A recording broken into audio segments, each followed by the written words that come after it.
imagine big, because God is even bigger than that. And ask big, because God is bigger than what you can ask. And so if you believe his word, and I trust you do, he will honor what you are asking. And you may be surprised by what he does. You may never know what he's doing, and that's okay too, because to him be all the glory and praise forever and ever. Our sectional is one to just pound out some ideas with you. We want to cheerlead you. We want to encourage you in the task that you have given yourself to, and that is to be either a regional advocate or a church advocate. Hank Kuntz is from Canada, and I'm from the States. That's about our only qualification for this, to be up here. Except for that, we've been in this for a while, and I'm just going to have Hank start, because by the time he's done, there'll be very little left for me to say. Amen? You hope. Have fun.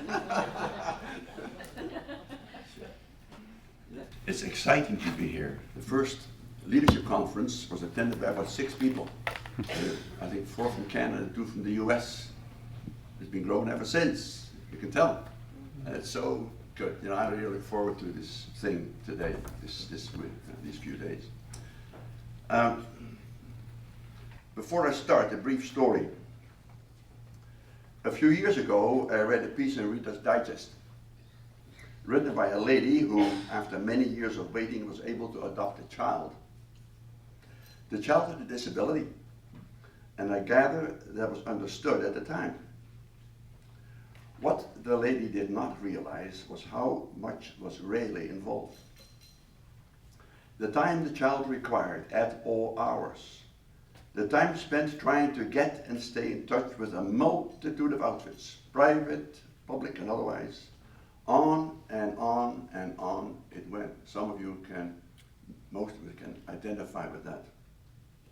And if I recall correctly, she said she had entered a totally different universe. She had entered a totally different universe. The parallel universe of those struggling with disabilities, a world apart. And I can identify with that. Can't you?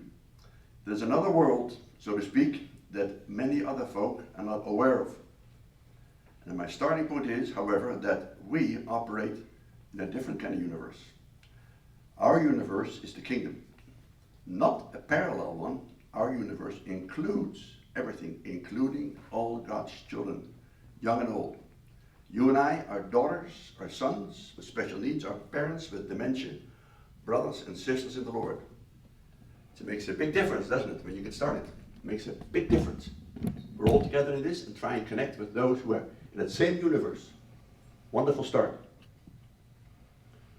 That's the reason that, in a sense, our work in disability concerns is so easy, in spite of the fact that we may learn a thing or two and have to step out of our comfort zones. So when we speak of connecting, as part of the title, it is a wondrous thing that whoever you speak with in our communities, in some fashion, we're all connected already. But now for the nitty-gritty. Connecting with whom? In context of the disability ministry, we ultimately wish to connect with all the church members with our church, with the church and with society. We wish to connect them all and include them all. The tool we've chosen some years ago is a network of church advocates. One person or two in each church to do some basic advocating for folks with disabling conditions.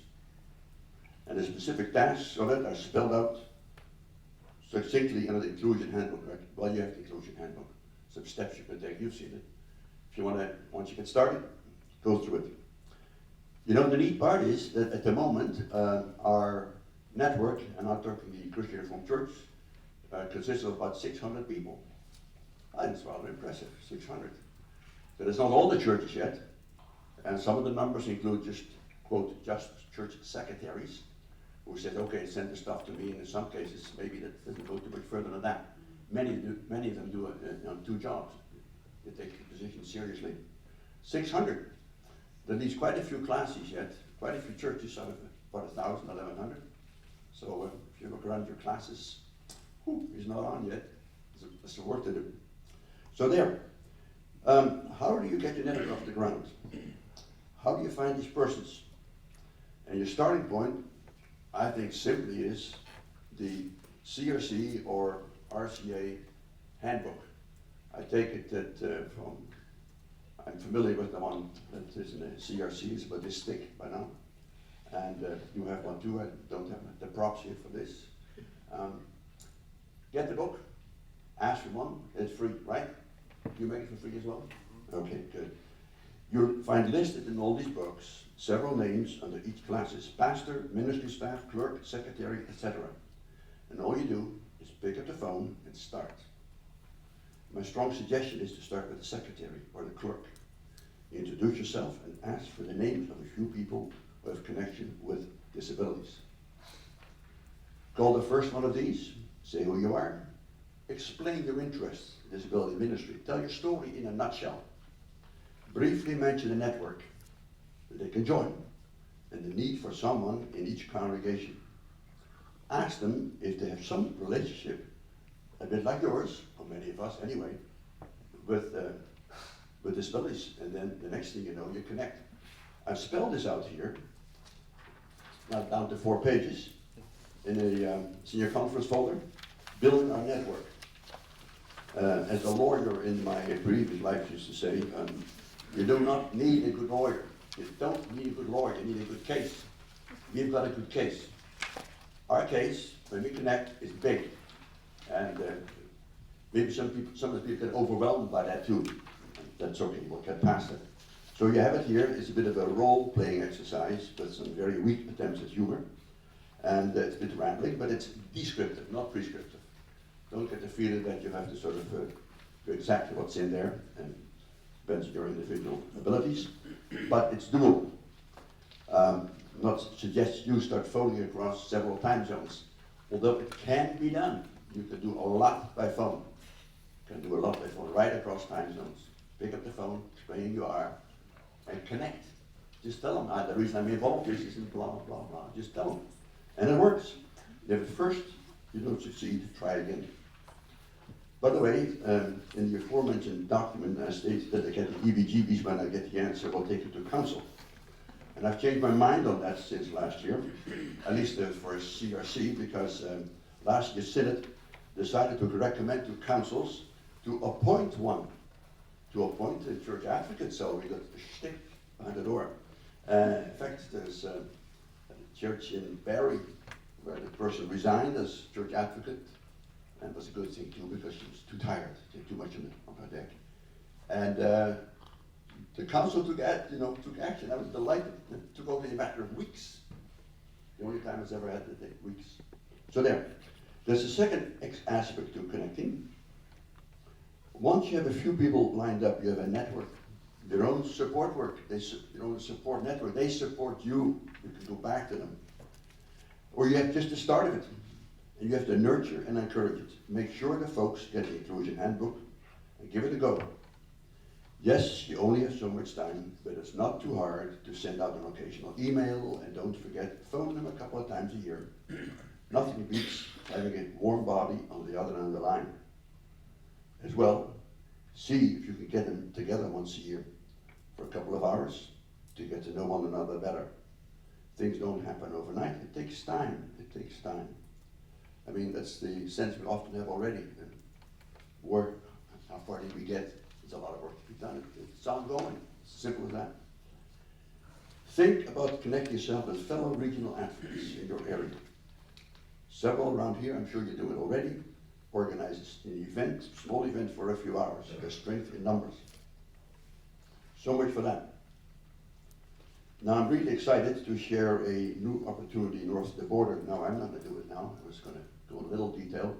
Len Bakelaar, and I think you are, aren't you? Going to talk about the deaconal thing, the contact. Yes, Some. In fact, we have sort of found a way, an inroad with the Deacons, which I think can probably be tried in many more places from a slightly different angle. So it's exciting where we think we in the process of establishing a permanent link with the Deacons, because we're their resource, and we're there all the time, whereas Deacons, turn over every 3 years. We don't turn over at all. Anyhow, I'm looking forward to a meeting I've scheduled for September 19. The trainer in my classes responsible for the southern 12 churches of the Class of Toronto, she and I are going to have an evening of a round table.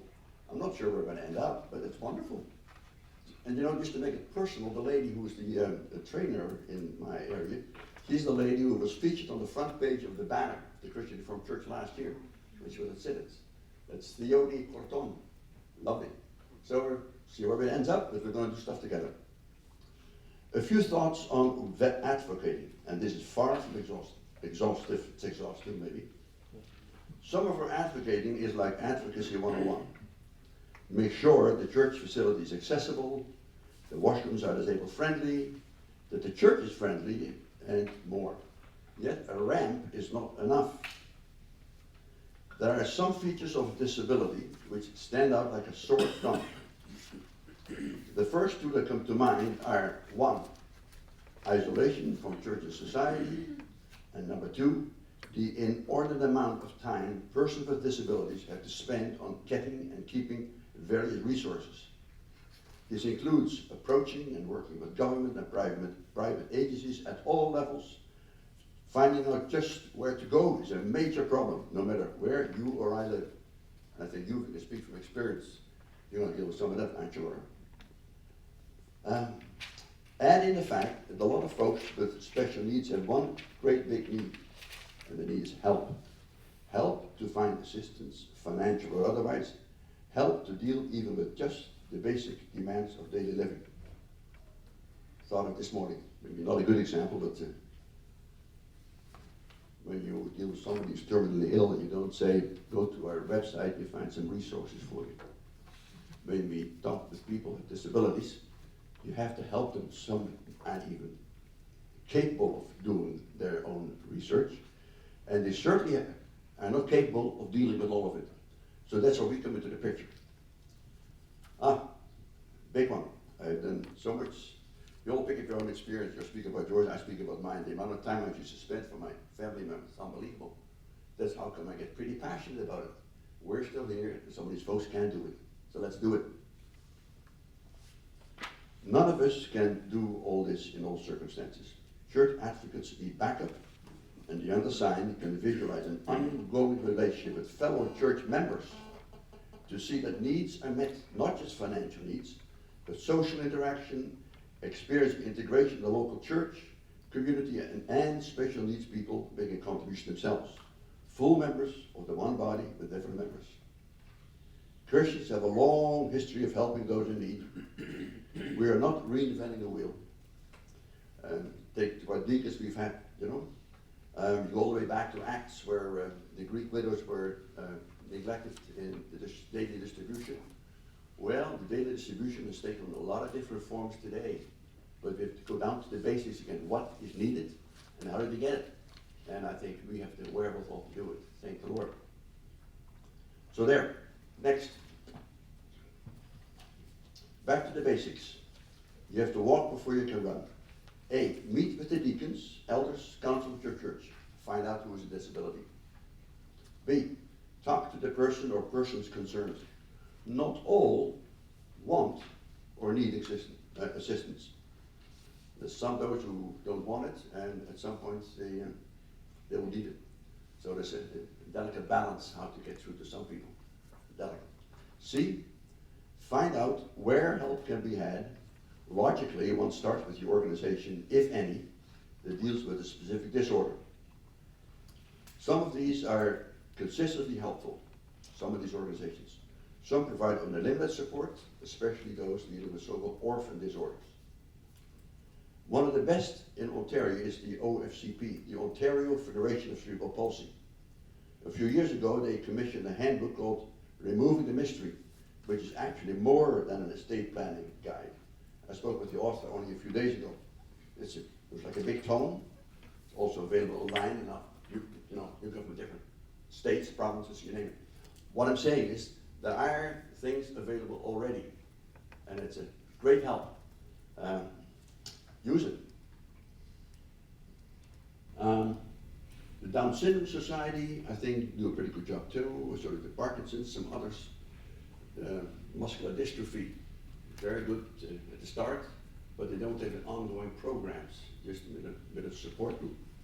So anyway, it's up to us to do better than that. One of the main benefits of the good ones, so to speak, is that they act as a support group as well. Absent that, you can start a support group yourself. How about simply getting some folks with disabilities together once in a while? A few years ago, I moved to Holland Christian Homes in Brampton, my own 2-bedroom condo. All kinds of good supportive things are being done. Out of the 1,100 people there, there's 400 or 500 folk. There's some number of outsiders included who do volunteer work, the devotions at meal times, help feeding, take people out for walks, and so on and so forth. I'm not involved in that myself. I'm not. Got some other things to continue with. And I thought it hit me was the fact that all these old folk have kids, grandkids, great-grandkids with special needs. Really, when you think about it, just about everybody has somebody in the family that has special needs. A lot of folks are past dealing with it in a sense, but I started a small group called Always a Parent. Always a Parent. We only meet 4 times a year, and all these support groups need somebody to keep on pushing it a little bit. 4 times a year, about 30, 35 people are on the list, and it's a lovely experience. One lady in the group a couple of years ago said, fine Christian lady. She spoke about her son who has schizophrenia, and she gave some details of how she deals with him today, a grown man in his 50s already, and the frustrations and how hard it is. She spoke up and then she said, this is the first time ever I've spoken in public about it. I've ever done it. It's so nice I can do it here. This is some other small thing we can do, in our own churches, just speak up. Example, it depends on each individual. Years ago, when the disorder was discovered in my family in the 90s, we just shared it in the church. Whatever, sharing time with the pastor, and it was mentioned, and I've always felt supported. There's another couple in my church. The son was diagnosed with schizophrenia. They kept it to themselves, which a lot of people do. A lot of people, very frustrating. And as you know, there's real problems with people with schizophrenia. In their case also, their son ended up on the street. And at some point she started to bring it to the Lord in prayer. And they mentioned it. And from there on, it didn't get them off the street, but at least to give them support that they needed. And things, as a matter of fact, have improved some, never 100%. So during the earlier time, they didn't feel supported. Well, of course, it's a two-way street. So we have to encourage folks to speak up on these things. You can't do anything if you don't speak up about it. There you are. There's all kinds of supports available, governments, provincial, federal, etc. And the key is to locate the organization in your area that actually gives entrance to the systems. Many privately funded, or many private, even though they're publicly funded organizations, exist as well. The March of Dimes being a good example, where my son is in his own apartment, but he gets some help to so living independently. Advocates are crucial to do that. One aspect, just to emphasize for a moment, and then I'll stop, just the way this is you can do. There must be organizations everywhere. This is a book written especially for Ontario, Safe and Secure, 6 Steps to Creating a Good Life for People with Disabilities. Al Atmansky. He's quite an expert. You Google Al Atmansky, you get some pretty good ideas. The guy's from British Columbia. This is the Ontario version of the book, and it's step-by-step a workbook, how to set up a system of support for your kids from an early age on, which is really nice, really nice. And in Ontario, they now work under the name of Partners for Planning, and they're really involved in things. They have contact with the government for various issues, and as you know yourself, through it all you get to know quite a few people who can help you, lawyers, etc., etc. So everywhere, I'm sure, in every state, there'll be somebody who can help you. Hard to find in Canada alone. Some years ago, I got a book, Disability-Related Organizations. There were 5,000 names in there, 5,000. Multiply by 10 for the US, you get 50,000. How do you deal with that? Well, I guess you start somewhere. You're not going to get them all, but connect, and just start somewhere. And you don't have to read it all. I can't read 5,000 either. Make a start. Start advocating. I think that's the big one. We are advocates. We advocate for those. In that sense, you don't have to be a lawyer. Just have a good case when you go for someone else to speak on their behalf. It's just lovely. It feels so good to be able to do that. Laura? Much of what Hank has done over the years of disability ministry has been from a cumulative sense. You start and then become more informed and your task becomes more understood. As a regional advocate, as a church advocate. So the thing we want to leave with you is you must start. You must pick up the phone. You must go online. You must find resources that you can use in people's lives. And that is key. To be an advocate is to speak for someone. And I really just want to encourage you that if there is someone in your current church who has an observable disability, that's one thing. You can easily Google Down syndrome, blind, deaf. You can easily Google those things and find some resources. Those unspoken and those invisible disabilities take a little bit more persistence under the guidance of the Spirit, so that your character will open up their heart for them to speak about what it is that they need assistance with. I really believe that God honors his church and prayer. And to start with prayer is just a big thing. But prayer without action is going to just be prayer. And God is much bigger than what we can ask or imagine. He will honor those prayers. But he does need for us to go up and to speak with someone, much like Jesus did, by touching people and asking people. So you need to get up and you need to do something. You need to call, you need to talk to someone. That can be intimidating. But what I want to suggest to you in your advocating, in your speaking for someone, discern what is your spiritual gift and use it. Your way of advocating will be different than someone else's, and that's okay. Every advocate should have their own platform and be at peace with what you can do. You cannot imitate someone else's. You can learn from them. So discern what is your spiritual gift. Pray that God would reveal it to you and then open up those doors for you to use your spiritual gift for someone else, to bless them and advocate for them. How do you do that? One, go to scripture, go to prayer, and be broken for God to use you. That's my best encouragement. How will you know how best you can be used is ask God. And then the second is the local things that we've already described for you. Things that are found in the Inclusion Handbook. Get your hands on some of these. Leaf through them and decide, oh, I'm comfortable there. I need to grow in that area. And begin to pick up the phone and make contact with your Sunday school teachers, your catechism teachers, your program directors, your leadership in your church. And then ask the church advocates in your classes to do the same. To find this handbook, to start there, and to begin to ask questions. Who needs help and what kind of help do they need?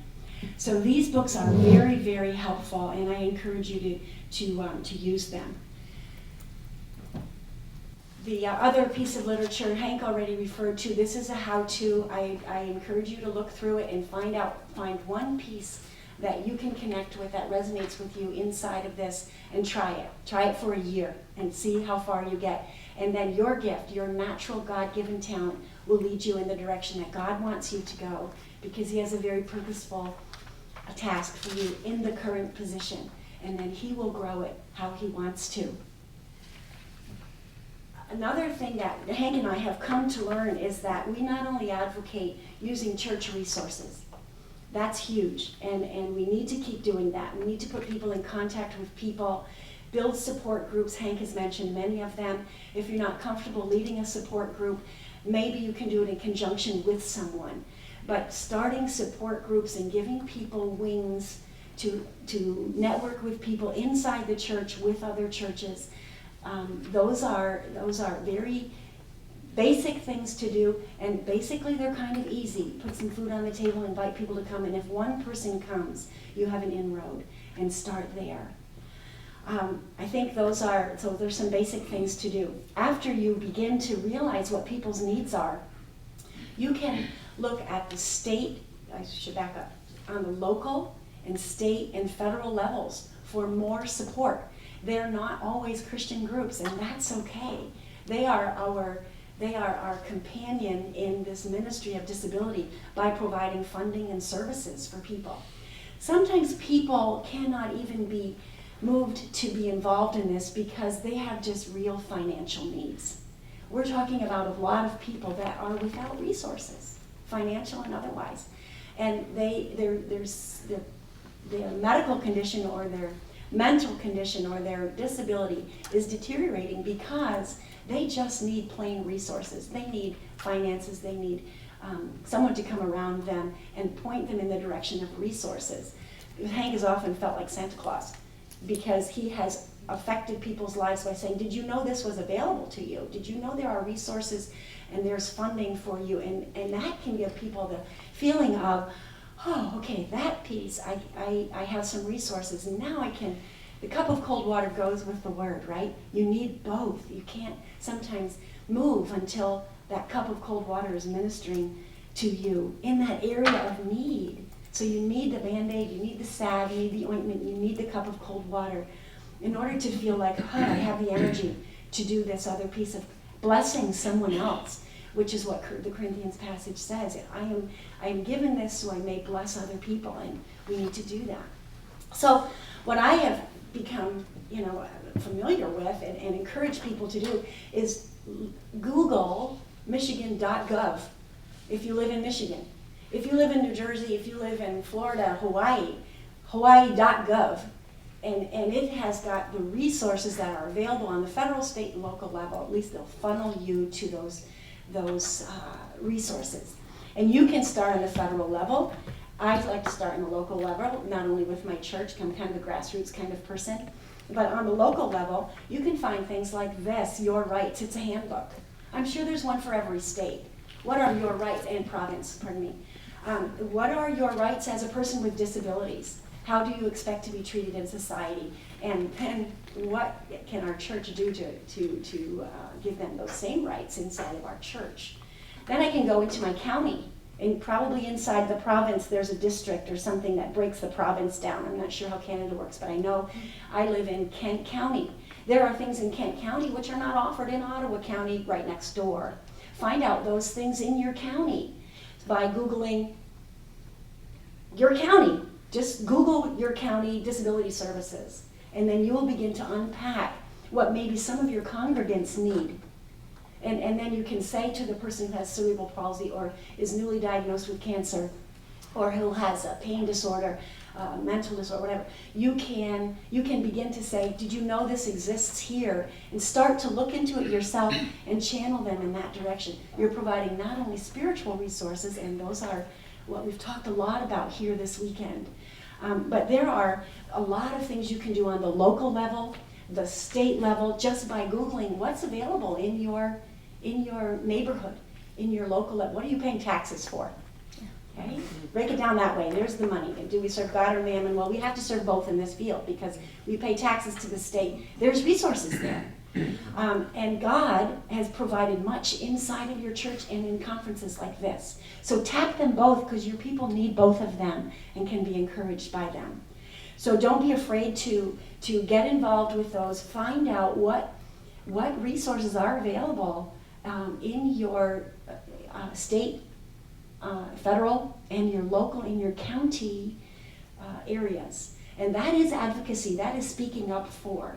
Without West Michigan Down Syndrome Congress, I wouldn't know about some of the things that are available to me because I have a child with Down syndrome. Without Network 180, which is our Kent County umbrella agency that I go to say, where do I find things for severely multiply impaired individuals? And I have a daughter with severe and multiple impairments. And then they'll say, oh, you need to contact this, you need to contact that.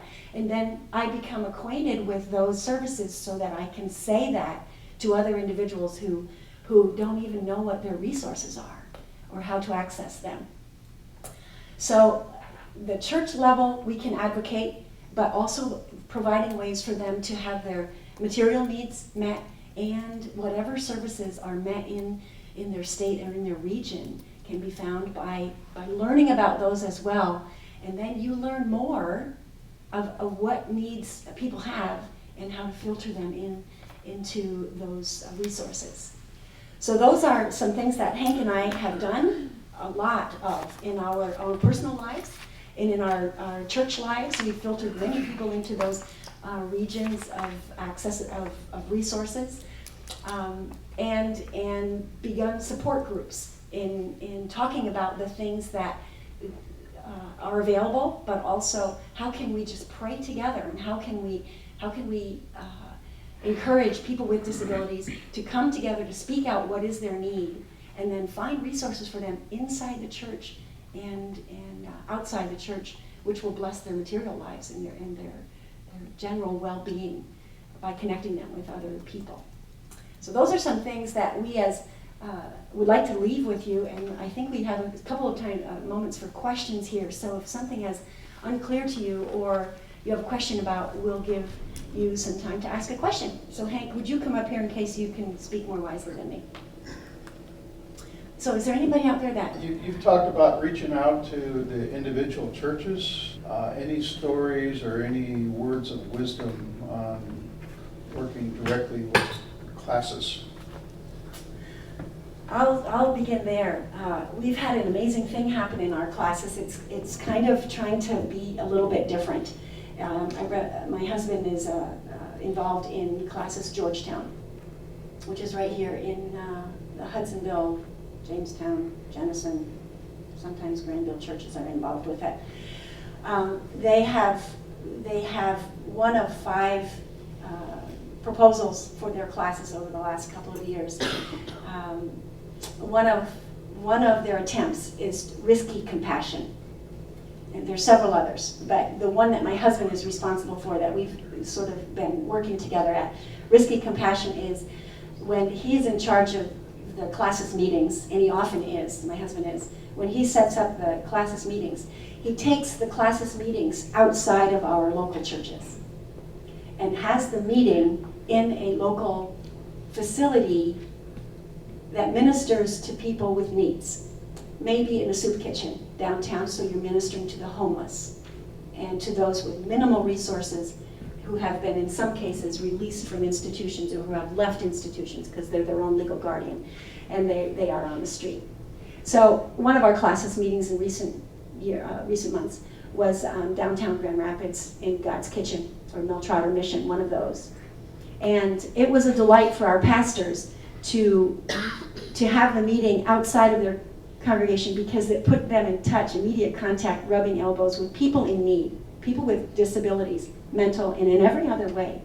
Another time they met at a facility in town in the Jenison area called Harbor House. And that is a facility for severe and multiply impaired individuals. It's a group home facility sort of structure. They had their classes meeting there. When they broke for lunch, each of the pastors and elders were assigned to a resident of Harbor House to feed them lunch. They learned how to do a tube feeding, they learned how to mush food, and they fed the individuals in that facility. Some had never been there, but their churches had been giving money for years, but the pastor himself had not been there. So they had a classes meeting there, and the pastor was asked to be involved in the serving of food to someone they'd never met before. Then, the amazing part of it was, and I think Mark was there, they served communion. And one of the young ladies, the resident, who is a wheelchair individual who uses a wheelchair, was asked to serve communion, one of the elements. So each of the pastors had to go be in front of her, receive the element. And she said to them, "This is Christ's body broken for you." And that reduced a lot of pastors to tears. it also has been very impactful. My husband still gets comments about that. So then they came to the second element, which was a pastor in the classes, and he served the second element, and they went back to their meeting after that. I really encourage you to say to your classes, if you ever get to speak to them as a regional advocate, and we invite you to do that, Hank does that often, is ask your pastors, can I set up the next classes meeting? I'll take care of all the food, if you'll have it in this facility. Whether the next one that's coming up is going to be at Sunset Village in Jennison. It's a home to, I don't know how many hundreds of people, somebody here maybe knows, but it's a retirement village with all of the phases from independent living to assisted to nursing care. They're going to have it in that facility, and they're inviting the clientele there, the residents who live there, to attend part of the meeting so they can see their pastors in classes meeting on their facility, so that the pastors can rub elbows with the clientele there, and they will be having their meeting on site there. It has been very impactful. Talk about leadership training, trying to connect with your leaders and your elders and your pastors. Get them to take the meetings of their churches outside of their own churches and see the need themselves so they can preach to it and speak to it and encourage others. Another thing that can be done is that 5 stages that Dan Vanderplatz wrote is excellent, excellent, excellent for you to take to your deacons and lead devotions. Ask if you can meet with them and say, I'd like 10 minutes to do devotions at your next meeting or one of your meetings this fall, maybe early in the season. Say, can I do devotions? And then hand that 5-stage journey out. If you've ever seen it, it is a powerful tool in self-assessment. Where am I in the journey of advocating for someone and my working with someone or relating to someone with a disability? That is powerful. So those are a couple of things. Did I answer your question? Okay. Give me ideas. I'm going to go back to my place and push them in that direction a bit. Our experience with classes hasn't always been great. Maybe it's our own fault, because my selling point is we're a supportive organization. We'll do the work for you. Just make sure that you cooperate with us. I just report the classes once a year, and I've got a good relationship there. But movement as such, this is fine to get them in there. What we found is that you have to lead by doing, and it has some big benefits. Once you have your church advocates, you can speak to each individual church, or they can, to individual councils. It's been very helpful in the past. I remember some years ago, there was some talk about phasing out, or at least reducing the ministry, cutting out the back on the money. Maybe it not have a full-time person anymore in the CRC. The neat part was we went to our church advocates with a little campaign, and in the Canadian churches, about 40% of the churches take up an offering once a year, and it amounts to quite a bit of money. I mean, if there's difficulties, go to your own congregations. Say, you take up an offering, do that. So you can then speak from the ground up. You might say, you're there with them, and you're not going to go away. See, that's another thing. Like people, they say, look, they're not going to go away. We better stand with them. Otherwise, they ignore it. They're just overlooked. Here in Grand Rapids, whose church consistory, the equivalent of the council in the CRC, has been having its opening devotions each month at a Hope Network facility a block away from the church, where they do a Bible study. The whole consistory, start of the evening, 6:30, heads over to this facility. They have a 45-minute Bible study and prayer time with any residents of this facility that want to come. This is a facility specifically for traumatic brain injury and spinal cord injuries. And the consistory decided to do that a few times, see how it went. This is 2 years later, and they're still doing that, and it's just transformed the tone, I think, of their consistory meetings. It was an attempt to get out of the church building, and it just kind of happened that this happened to be a facility that houses people with disabilities. So it's a wonderful thing.